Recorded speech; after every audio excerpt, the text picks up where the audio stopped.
சூர்யா வெற்றி கொண்டான். ஏன் ஒரு சந்தேக பார்வையோட இதை நீங்க அணுகுறீங்க? பயமா உங்களுக்கு? அவரு நீங்க பயம்ங்கிற வார்த்தையை அவரே சொன்னார். காங்கிரஸுக்கு என்ன பயமா? நீங்களே எங்களை கேட்குறீங்க பார்த்து பயமான்னு. எலெக்ஷன் கமிஷன் கேட்ட கேள்வி உங்கள்கிட்ட கேட்குறேன். பரவாயில்லைங்க, நான் பதில் சொல்கிறேன். எலெக்ஷன் கமிஷன் எலெக்ஷனாக நடத்தினா பயமே இல்லாமல் ஜனநாயகம் இருக்குன்னு நினச்சிட்டு போகலாம்.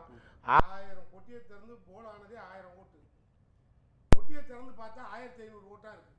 அது என்ன ஓட்டு குட்டி போட்டுருமா? அந்த அளவுக்கு இங்கே ஏற்கனவே பொட்டியில் பல பிரச்சனை இருக்குன்னு எலெக்ஷன் கமிஷன் மேலேயே பல வழக்கு நிலுவையில் இருக்குது, கேஸே நிலுவையில் இருக்குது. அந்த அளவுக்கு இருக்கும்போது உங்களுக்கு பயமானா எங்கே ஜனநாயக ஆட்சி நடக்குது?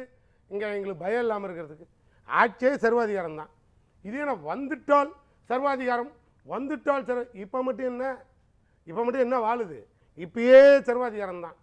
நீ என்ன சொல்கிறீங்களோ அதுதான். ஒரே நாடு ஒரே தேர்தல், ஒரே நாடு ஒரே மொழி, ஒரே நாடு ஒரே கல்வி, ஒரே நாடு. நாங்கள் மட்டும் என்ன துண்டாக ரொட்டியாக போட்டுட்டு உட்காந்துருக்கோம்?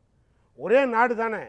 அதில் என்ன மாநிலத்தில் சுயாட்சி, மத்தியில் கூட்டாட்சி, என்ன அர்த்தம்? இல்லை அந்த மத்தியில் கூட்டாட்சினா ஏன் அதை எங்கே பாதிக்கும் இந்த தேர்தல்? சார் இப்போ நீங்கள் சொன்னீங்க என்னப்போ உங்களுக்கு பிரச்சனை, என்ன பிரச்சனைன்னு நீங்கள் கூட பல முறை கேட்டீங்க. ஈரோடுக்கு எப்போ தேர்தல் வரும்னு அவரால் பதில் சொல்ல முடிஞ்சுதா? இல்லை 5 வருஷம் இடையில ஆட்சி கலைச்சிட்டா என்ன பண்ணுவீங்கன்னு கேட்டீங்க, அவருக்கு பதில் சொல்ல முடிஞ்சுதா? அது தெரிஞ்சாதானங்க சொல்கிறதுக்கு. உங்களுக்கும் தெரியாது, எனக்கும் தெரியாது. ஏன்னா இது மசோதாவே வராது.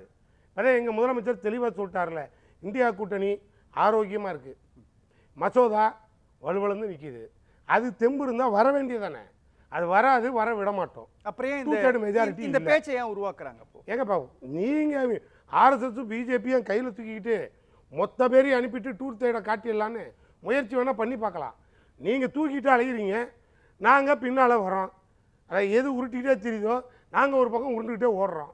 இப்போ என்ன பார்லிமெண்ட்டில் நியாயமான விவாதங்கள்லாம் நடக்குது? இல்லை விவாதத்தின்படி ஒவ்வொரு கமிட்டிக்காக போய் உட்காந்து நிலைக்குலை கமிட்டி பல கமிட்டியில் பாஸ் பண்ணி எங்கள் எதிர்கட்சிக்கு உண்டான மரியாதையை கொடுத்தா பல மசோதா வெளில வருது. முதலமைச்சரே மசோதாவை சட்டத்தை நிறைவேற்றி கொடுத்துட்டு அப்புறம் மண்டி போட்டு மன்னிப்பு கேட்டு அதே வாபஸ் வாங்கின வரலாறும் மோடிக்கு மட்டுமே உண்டு. இல்லை நான் கேட்கக்கூடிய கேள்வின்றது இனியன் ராபர்ட் கேட்ட அதே கேள்வி தான் கேட்குறேன். 2019 நடந்த அதே நாடாளுமன்ற தேர்தலில் சட்டமன்றத்திற்கான இடைத்தேர்தல் நடக்குது இல்லையா?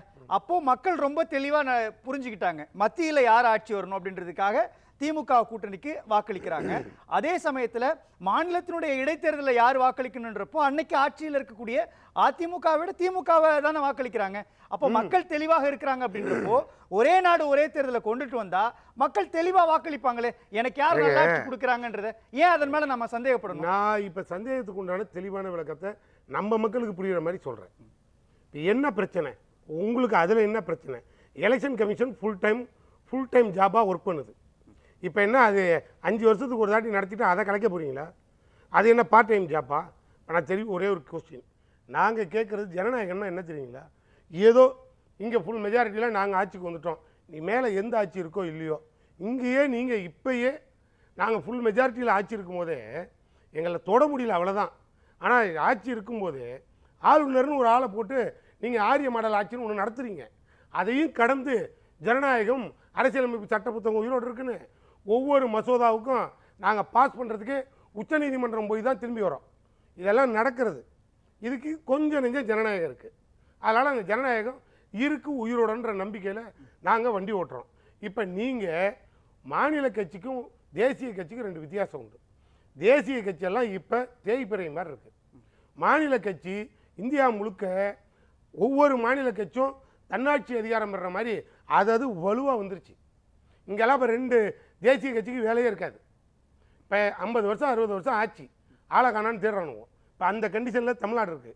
இதெல்லாம் இப்போ அவங்களுக்கு உருக்குலைக்கும். என்ன முடிவு பண்ணுவீங்க? தேர்தலை நடத்துவீங்க. நீங்கள் அப்படியே பாஸ் பண்ணி சட்டமாக்கிட்டா நடத்துவீங்க. ஏற்கனவே மெஜாரிட்டியாக இருந்தாலே மகாராஷ்டிரா மாதிரி உங்கள்கிட்ட 234 200 வச்சுருந்தாலே 75 ஓட்டிட்டு போயிடுவீங்க. எம்எல்ஏவை பாதுகாக்கிறது எங்களுக்கு வேலையாக இருக்கும். அந்த கண்டிஷன்லாம் தாண்டி ஆட்சிக்கு வந்துட்டா ஆட்சியை கலைக்கிற மாதிரி மைனாரிட்டி மெஜாரிட்டின்னு வச்சு கலைச்சிட்டு ஒரு 20 எம்எல்ஏ பிடிச்சிட்டு போய் கலைச்சி விட்டு நீங்க சொல்றதுல ஒரு பாயிண்ட் இருக்குன்னு வச்சுக்கோங்களேன். எனக்கு புரிஞ்சிச்சு. மாநிலம் என்ன பண்ணுவீங்கன்னா, இல்ல உங்களுக்கு இங்கே கட்சிக்கு எந்த வேலையும் இல்லாமல் இருக்குது. இப்போ உங்கள் கட்சி பாலிசியை திணிக்கிறதுக்கு அப்படியே ஒரு மாடலை கொண்டு வரீங்க. இப்போ என்ன, பாராளுமன்றத்துக்கு ஓட்டுனா ஒரு வேறு பார்வை எங்களுக்கு இருக்கும். என்ன இப்போ மோடிக்கு ஓட்டுன்னு இங்கே எல்லாம் கேட்டீங்க. தமிழ்நாட்டில் யாரும் ஓட்டு போடல. நாங்கள் ராகுல் காந்தி தான் பிரைம் மினிஸ்டர்னு ஓட்டு கேட்டோம். இங்கே ஓட்டு போட்டுச்சு மக்கள். அவரை இங்கே பிரைம் மினிஸ்டராக ஏற்றுக்கிட்டோம். அப்படி தானே அர்த்தம்? அதில் மாற்றம் இல்லை. இப்போ எங்கள் மாநில கட்சியில் எங்களுக்குன்னு ஒரு பார்ஷியாலிட்டி இருக்குது. என்ன நீங்கள் தலை போட்டாலும் மோடி இல்லைங்க எத்தனை பேர் இங்கே வந்தாலும் தமிழ்நாட்டில் உங்களால் ஒரு புல்லு பூண்டு கூட எடுக்க முடியல. பூத்தி ஏஜெண்டை கூட அவ்வளவு தெளிவா இருக்கிறாங்கல்ல மக்கள், அப்புறம் ஏன் நாம அச்சப்படணும்? இல்லைங்க, பாலிசியே சொல்கிறேன். உங்களால் அதில் தொட முடியலங்கிறதுனால தான் ரெண்டு ஃபேக்டர் சொல்றீங்க. ஒரு நிமிஷம் இருங்க சூர்யா, ரெண்டு ஃபேக்டர் சொல்றீங்க. ஒன்னு, மாநில கட்சிகள் வலுவானதா மாறிடுச்சு தமிழ்நாடு. அதே மாதிரி நீங்க திரிணாமுல் காங்கிரஸ் எல்லாம் சொல்றீங்க. அதை ஒழிக்கிறதுக்காக கொண்டு வரீங்கன்னா அதுக்கான ஹிடன் அஜெண்டா இதுக்குள்ள என்ன இருக்குது? ஒரு கேள்வி. ரெண்டாவது, மாநில அரசுகளை கவிழ்க்கணும் அப்படின்றதுக்காக ஒரு பேரலரா ஆளுநர்களை வச்சு ஆட்சி செய்யறாங்க. அப்படின்னா மத்தியில ஆட்சி கவிழ்ந்தாலும் அதை ஒரு இடைக்கால அரசு வச்சு அவங்க ரன் பண்ணுவாங்க. மாநிலத்தில் ஆட்சி கவிழ்ந்துச்சுன்னா அது ஆளுநர்களை வச்சு தான் ரன் பண்ணுவாங்கன்ற ஒரு அஜெண்டா அதுக்குள்ள இருந்துச்சுன்றது எப்படி சொல்றீங்க? சரி, இப்போ அது உள்ள என்ன இருக்குன்னு இப்போ இது வரைக்கும் யார்ட்டையும் காட்டாம தேங்காவை உடைக்காமலே கையில் வச்சுட்டு சுற்றுறாங்க. அதை உடைச்சாதான் உள்ள அழுகுனதா ஆரோக்கியமானதான் நமக்கு தெரியும். நான் திரும்பி உங்களை கேட்குறேன், இப்போ என்ன பிரச்சனை? ஒரு எதுக்கு நீ கொண்டு வரேன்னு கேட்டீங்கல்ல, அதுக்கு அவர் என்ன சொன்னார்? செலவு மிச்சம். நீங்கள் பணக்காரங்கள்ட்ட வராத கடனை வசூல் பண்ணுறதுக்கு உங்களுக்கு துப்பு இல்லை. அதுலேயே வராக்கடன் தள்ளுபடின்னு 50 கோடி 50 லட்சம் கோடி 60 லட்சம் கோடி தள்ளுபடி பண்ணுறீங்க. இது என்ன ஒரு பெரிய விளக்கத்தை நீங்கள் கொடுத்துட்டீங்க. உங்களுக்கு நான் திரும்பி கேட்குறேன், என்ன இதுக்கு இப்போ அவசியம்? எனக்கு உள்ள ஒரு சந்தேகம், ஆட்சிக்கு வந்தால் 6 மாதத்தில் கலைச்சி விட்ருவீங்க. இப்போ நாங்கள் ஃபோன் அடித்து நாயுடையும் அங்கே நம்ம நிதிஷ்குமாரையும் கூப்பிட்டா உங்களுக்கு கவுந்துரும். அந்த மாதிரி இப்போ இங்கே மைனாரிட்டியில் எதையாவது கலைச்சி விட்டுட்டு தேர்தலை நடத்த மாட்டீங்க. உங்கள் கட்டுப்பாடில் கொண்டு வந்துடுவீங்க. இதுக்கு பேர் ஜனநாயகமா?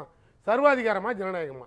எங்கள் முதலமைச்சர் புள்ளிவிவரமாக சொல்கிறார், ஒரு அதிபர் ஆட்சி இது சர்வாதிகாரத்துக்கான ஆட்சி உள்ள நோக்கி போகுது. இன்னும் அதையும் தாண்டி சொல்லணும்னா சோசலிசம், அந்த மதசார்பின்மை இருக்கு பாருங்க, அதை கொண்டுட்டு வந்த 42 அமெண்ட்மெண்ட்டையே இன்னைக்கு பார்லிமெண்ட்டில் நிதியமைச்சர் அவ்வளோ கடுமையாக கொந்தளிக்கிறாங்க. எப்படி இந்திரா காந்தி கொண்டு வரலாம், என்ன அர்த்தம், அது எப்படி திணிக்க விட்டீங்கன்றான். அப்போ உங்களோட உள்நோக்கம் என்ன தெரியுது?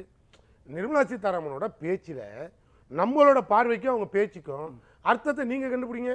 என்ன மதசார்பின்மைனா என்ன, சோசலிசம்னா என்ன, அது வந்தால் தான் இப்போ உங்களுக்கு என்ன, அது ஏன் இருக்கக்கூடாதா? அந்த புத்தகத்தில் இருந்தால் வெயிட் குறைஞ்சிருமா? அதை உடனே கிழிக்கணுமா? அதை இன்றைக்கி விமர்சனத்துக்கு எடுத்துகிட்டு வரணுமா? ஒரு கேள்வி. இன்னொன்று, ஷெட்யூல் 9ல் கொண்டு போய் நாங்கள் 69% இடஒதுக்கீடு திணிச்சு வச்சுருக்கோம். அந்த அம்மா அதையும் காரணமாட்டி இது கோர்ட்டே எடுக்க முடியாது. ஷெட்யூல் 9ல் இருக்கிறத கோர்ட்டில் யாரும் வழக்குக்குன்னு போக முடியாது. அப்போ இவங்க எதை காரணம் காட்டுறாங்க? அப்போ அதை கொண்டு வந்து திணிச்சதும் தப்பு 51. அப்போ இவங்களோட என்ன இது எல்லாம் இடஒதுக்கீடு மொத்தமாக ஒழிக்கணும். அங்கேயும் உங்கள் சர்வாதிகாரம். இவங்க ஒன்று பார்வையை பாருங்கள், எல்லாமே சர்வாதிகாரம். அப்போ அதிபர் ஆட்சியை நோக்கி யார்? தங்கவரதராஜ் என்ன சொல்றாரு, அவருக்கு இப்போ எந்த கண்ணுல பாக்குறீங்களோ அதை பொறுத்து தான். நாங்க தான் சொல்றோம், நல்ல கண்ணை வச்சு பாக்குறோம். உங்ககிட்ட தான் கேட்கணும். நல்ல கண்ணு ஆரோக்கியமா இருக்காருங்க. தங்கவரதராஜன் குறுக்கிட்டே இருக்கிறீங்க. முக்கியமான கருத்து அண்ணன் வந்து வெற்றிகொண்டா சொல்றேன். அதாவது என்ன சொல்றாரு சார், இடஒதுக்கீடு பத்தின வச்ச பிரச்சாரம் எல்லாம் அந்த ஆட்சிக்கு வந்துட்டோம்னா இடஒதுக்கீடு ரத்து பண்ணிடுவோம், அதை பண்ணிடுவோம், அந்த பிரச்சாரம் எல்லாம் ஊபியில பாராளுமன்றத்துல முடிச்சு சம்பட்டி கொடுத்து அவங்களை உட்கார வச்சுட்டாங்கன்னா தயவுசெய்து திருப்பி இதுன்றா கூட சொல்றா, நீங்க போய் பிரச்சாரம் பண்ணாதீங்க. ஒண்ணு. அதே போல இன்னைக்கு எங்களை வந்து பாஜக 50 வரல, நாங்க எங்களுடைய தலைமையில 18 விழுக்காடு வாங்கியிருக்கோம். ஆனா திமுக 1960 இருந்து ஒரு முறையாவது வந்து கூட்டணி இல்லாம தேர்தல் சந்திச்சாங்கிறது நீங்க சொல்லணும். நீங்க தான் பெரிய பெரிய பெரிய ஆளாச்சு. நீங்க தனியாக அடிக்கடி பாக்கெட் இல்ல ஒரு குறிக்கிடணும். நீங்க அடிக்கடி பாக்கெட் கூட்டணி எல்லாம் பலமா தான் இருக்குன்னு பாக்கெட்டை புடிச்சு பயப்படுறீங்களே ஏன் அப்படிங்கறது நீங்க ஒண்ணு சொல்ல. ஒண்ணு, அதுல நானும் கேட்கிறேன். அதனால தயவு செய்து நீங்க காலையில இருந்து முதல்வர் துணை முதல்வர் காலையில இருந்து எங்களை வசப்பாட்டீங்க பாஜக பத்தி எங்க உயரம் என்பது உங்களுடைய விமர்சனம் மூலமாக மாட்டு மக்கள் விவாதத்துடைய மையத்திலிருந்து பேசலாம். தங்கவரதராஜன் டைவர்ட் அவர் மையத்திலே பேசுவோம். ஆனா உங்க கேள்வி முடிஞ்சிருச்சு, நான் சொல்றேன். சரி இல்ல அதான் சொல்றேன். அதனால நீங்க வந்து நீங்க ரொம்ப இது பண்ணாதீங்க. நீங்க தனியா நின்று ஓட்டு வங்கி என்னங்கிறது உங்களுக்கு தெரியும், தமிழ்நாட்டு மக்களுக்கு தெரியும். அதனால பாக்கிற தலைவர் பாக்குற மாதிரி சம்பந்தம் இல்லாத டாபிக் வேணாம். தங்கவரராஜன் சம்பந்தம் இல்லாம வேணாம். இங்க பாருங்க சார், நல்லவன் சார் நல்ல முடிச்ச பின்னால 4 பேர் இருப்பாங்க சார். எங்களை எத்தி யாருமே போக மறுக்கிறாங்க சார். பிஜேபியை தண்ணி தெளிச்சு நடு ரோட்ல விட்டாங்க சார். இருந்தவனும் போக மாட்டேங்கிறான், போனவனும் பாடியா தான் வெளில வரான். எங்க சார் வர? நான் இது உங்களுக்கு கேட்ட முதல் பதில். 2வது சொல்றேன், நிர்மலா சீதாராமன் பேச்ச இவர் எப்படி பார்ப்பாரு ஒரு தமிழனா? நான் கேட்கிறேன். இந்த அம்மாவுக்கு பார்லிமெண்ட்ல இப்ப இந்த சப்ஜெக்ட பேச வேண்டிய அவசியம் இருக்கா? கோபத்தின் வெளிப்பாடு என்ன? கோபத்தோட வெளிப்பாடு என்ன? 9th ஷெட்யூல பத்தி இப்ப நீங்க பேச வேண்டிய சார் இருங்க பேசக்கூடாது. ஒரு நம்மளுடைய தமிழகத்தை சார்ந்தவர், நீ ஒரு மாற்று சித்தாந்தம் இருக்கலாம், ஆனால் ஒரு தமிழகத்தை சார்ந்தவர் நிதியமைச்சர் இருக்கிறார், பெருமைப்படுங்க. அது இதுன்னு சொல்லி நான் சொல்றேன், எதுங்க ஒரு தமிழகத்தை சார்ந்த நிதியமைச்சர், ஒரு தாய் உள்ளம் படைத்தவர். எந்த ஒரு தாயாவது ஒரு பிள்ளைக்கு பாலையும் இன்னொரு பிள்ளைக்கு பால் டாயிலையும் ஊத்துவாங்களா? அதுக்கு பேர் தாயா பேயா? இல்ல வேண்டாம் கடுமை இல்ல தங்கவரராஜன் சூர்யா வெற்றி கொண்டான். தங்கவரராஜன் மையத்தில் இல்ல தலைப்பு ஓட்டி பேசலாம். வேண்டாம் வேண்டாம் இல்ல வேண்டாம், நம்ம தலைப்புல பேசுவோம் சார். இல்ல ஒரு விஷயம் இல்ல சகோதரர், இல்ல அதை வெற்றி கொண்டு உங்களுடைய அனுமதியோட கேட்கிறேன். உங்களுடைய அனுமதியோட உங்களோட ஒரு ஆதம் மட்டும் புரியுதுங்க. போன முறையும் 38 40 ஜெயிச்ச பிறகும் புரோஜனம் இல்ல, இந்த முறையும் 30 ஜெயிச்சாலும் புரோஜனம் இல்ல. அதனால மந்திரி சபையில உங்களுக்கு வாய்ப்பு கிடைக்கிற ஆதங்க புரியுது, அதுதான் வெளிப்படுத்துறீங்க. சொல்ல முடியும். ஒரே நாடு ஒரே தேர்தலுக்கு என்ன சம்பந்தம்? இல்ல வேணாம், விஷயத்தோட மையத்தில இருந்து பேசலாம். இல்ல எந்த ஒரே நிமிஷம் தங்கவரராஜன் வர இருங்க. இல்ல தங்கவரராஜன், ஒரே நாடு ஒரே தேர்தலுக்குள்ள என்ன இருக்குதுன்னு கூட நமக்கு தெரியல. ராம்நாத் கோவிந்த் என்ன விஷயத்தெல்லாம் அதுல இன்சர்ட் பண்றாருன்னு தெரியல. என்னங்க சொல்ல முடியும்? இல்ல சொல்லுங்க, நீங்க சீர்திருத்தம் ரொம்ப நேரம் சொன்னீங்கல்ல. என்ன சீர்திருத்தம், என்ன நோக்கம், என்ன பொலிட்டிக்கல் அஜெண்டா அதுக்குள்ள இருக்கு? சார் நான் அவருக்கு சொல்லிடுறேன் சார். சொல்றேன், செலவினங்கள் குறைக்கப்படும். 1 மணி நேரமா கேட்டாலும் செலவினம் தான் சொல்றீங்க தங்கவரராஜன். திருப்பி எப்படி சொல்ல முடியும் உங்களுக்கு? நீங்க கேட்டா அப்புறம் பேசிக்குவோம். நான் கேட்கிற சகோதரர் நிறைவேற்றி செட் பண்ண வேண்டாம். செலவினத்தை குறைக்கிறீங்க. ஒரே நிமிஷம் இப்போ மகாராஷ்டிராவுல ஒரே நிமிஷம் இருங்க தங்கவரராஜன். மகாராஷ்டிராவுல எத்தனை கட்டமா தேர்தல் நடத்துனீங்க சார்? என்னைக்கு நான் கேக்குறேன், பல்வேறு காலத்துல நடக்குது. ஒரு 2 கட்டம் வச்சுக்கீங்களேன். ஒரு 2 கட்டம் மகாராஷ்டிராவுல 2 கட்டம் நடத்துறீங்கன்னா என்ன காரணம்? நம்ம கிட்ட அந்த அளவுக்கு மெஷின் இல்ல தானே, அந்த அளவுக்கு அதிகாரிகள் இல்ல, அந்த அளவுக்கு எக்யூப்மெண்ட்ஸ் இல்லன்றது தானே காரணமா சொன்னீங்க. நான் சொல்றேன், இன்னைக்கு சொல்றேங்க, இவ்வளவு விஷயங்கள் சாத்தியம். நிச்சயமாக எத்தனை லட்சம் மிஷின் ஆனாலும் இருக்கலாம். ஷாம் சார் குறுக்கிட்டே இருக்கீங்க.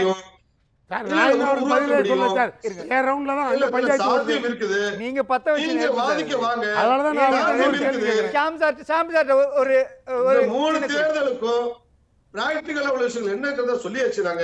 நாங்க 3 ஒன்றா நடத்துவதற்கு அத்தனை சாத்தியங்களும் இருக்குது. அதை ஒரு மத்திய அரசாங்கம் தான் சொன்னேன்.